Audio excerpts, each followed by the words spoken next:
When it comes to running faster and being an explosive athlete, I was not dealt the right cards with my genetics. My entire family was overweight, including myself at a young age, and all I cared about was playing video games. But after I started watching Sonic for 3 years on the TV, all I wanted to do was become an explosive athlete with zero limits. I tried everything for years to run faster, lose weight, and do whatever it takes to become an explosive athlete, but there was always one thing holding me back, and it was speed and power. Well, everything changed when I started implementing these key exercises, and I have now trained over 10 athletes to run sub 11 in the 100 meter, and 1,300 athletes finally sprint faster. So in this video, I'm going to share with you the best plyometrics to improve your speed and power, and how to program them correctly so you can help me achieve my goal of helping 10,000 athletes run 4.7 in the 40-yard, which is the average NFL 40-yard time. Before I show you these exercises, you need to check out this checklist right here. It's going to give you the fundamentals of how to train to become an explosive athlete. If you don't have these fundamentals, no exercise in the world will help you improve. So number 1, every drill must have intent. Number 2, every drill needs to have high rest in between every single set. Number 3, plyometrics and strength training needs to be between 1 to 6 reps. Number 4, if your goal is power,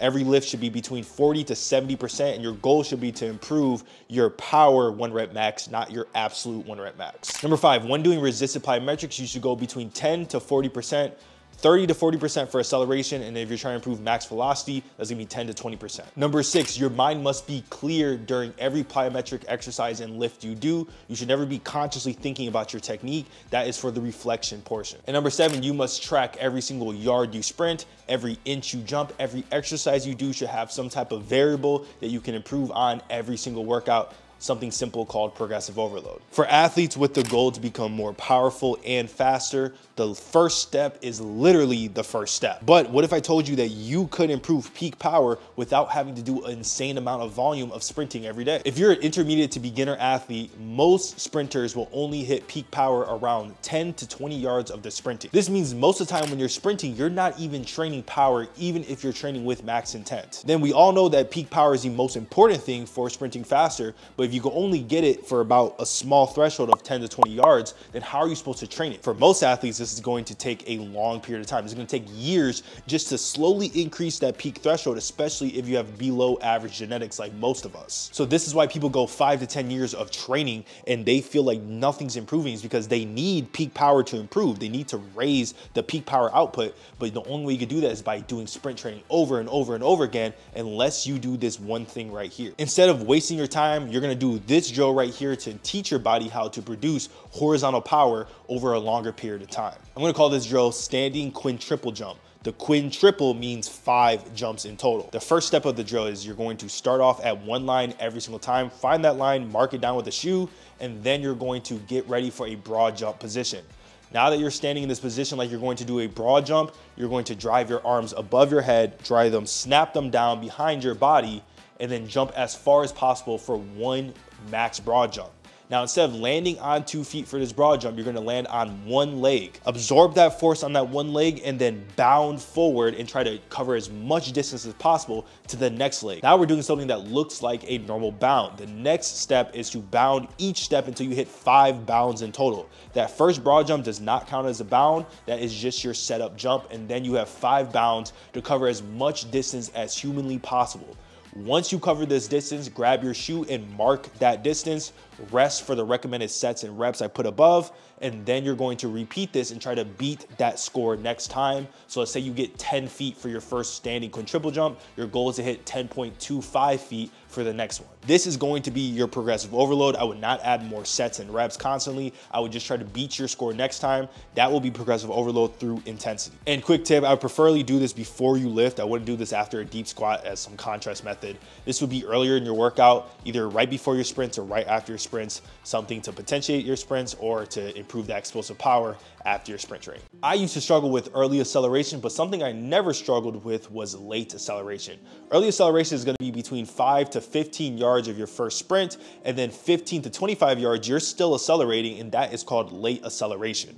This is where your feet is going to have higher turnover, where you're kind of bicycling through your feet, and this is where you're gonna start building up that momentum after the force you generated in the first 15 yards. If you produce enough explosive power to get those first 5 yards down, but you feel like you can't build up momentum, you're eventually going to get hogged down if you can't build that momentum between 5 to 25 yards. And to develop this phase of your late acceleration, we're gonna do a drill called, the first step is to grab 4 high hurdles or even 3, and then you're going to separate the distance between 3 to 4 steps, whatever feels most comfortable for you. Everyone's different. Some are 2, some are 5. It's all up to you, but usually about 3 to 4 feet. Just put your feet right in front of each other and count that out, and that'll be a good enough distance between every hurdle. And then your goal is to jump over the hurdle as high as possible. Bounce off. You don't want to pause. You want to keep springing and treat the floor like a trampoline and bounce right back off until you finish the 4 reps. And then if it says 4 sets of 2, then you're going to be doing that as the 4 hurdles as 1 full rep, and then the next 4 hurdles as another rep. That will be your first set. If you don't have high hurdles, you could do short hurdles or a shoe and do the same thing but on 1 leg. If this might be too advanced for you, you could also do this on 2 feet, but 1 leg is gonna be a little more muscle dominant, which is great for acceleration qualities, and you can just bounce off those small hurdles and treat the floor like it's lava and keep springing off for the recommended reps and sets. And if you have no equipment, then just try to imagine like there's a shoe in front of you, which you should have some shoes, but imagine there's a shoe in front of you and you're trying to bounce and time it so you don't actually knock over the hurdle or knock over the shoe, and then try to spring up as high as possible with as much force as possible. The reps and sets I'm going to give you is probably gonna be about 3 to 4 sets of 2. 2 means you go through a full 4, that's 1 rep, and then another full 4 of shoes or hurdles, that's another rep. Now we finally need to round off everything with a balanced way to develop explosive power in early acceleration and late acceleration. And I'm just gonna tell you, it's def jumps. Step 1, you're going to find a 12 to 36 inch box. Go based off your vertical jump. So you have a 20-inch standing vertical jump, you jump off a 20-inch vertical jump. If you have a 30-inch vertical jump, then you go off a 30-inch box and you drop off. Step 2 is you're going to drop off and absorb the force. Once you're used to that and you don't get any knee pain or joint pain, then step 3 is you're going to drop off and reverse out the box. If that feels normal, then we're gonna go into a full-fledged def jump where you do step 4. This is where you drop off the box. You're going to jump as high as possible, but you're gonna let your knees sink in. So you're gonna actually drop down to a quarter squat or half squat position and then try to produce as much force as possible, as fast as possible into the ground and jump up as high as possible. A drop jump is when you bounce off the ground. This is more for your max velocity and your 1-foot jumps, but for 2-foot jumps and acceleration power development, you want to get into these deep knee angles and try to produce as much power as possible. This is going to be probably the best exercise for developing power. And here are the reps and sets, usually about 3 to 4 sets of 2 to 4 reps. And here is a sample program from the Speed Academy. Speed Academy is my 12-month sprint transformation program. All the exercises are gonna be put into a sample workout, maybe with some sprint training. You can just get it for free or go into the link below and actually hop on the Speed Academy. Hop on the Speed Academy is probably one of the best ways to transform your sprint speed without having to do any of the guesswork. But none of these drills matter if you do not have the proper technique so you can produce force at the right angles to become an explosive athlete. So make sure you watch this video right here where I teach you the easiest way to sprint faster with correct technique.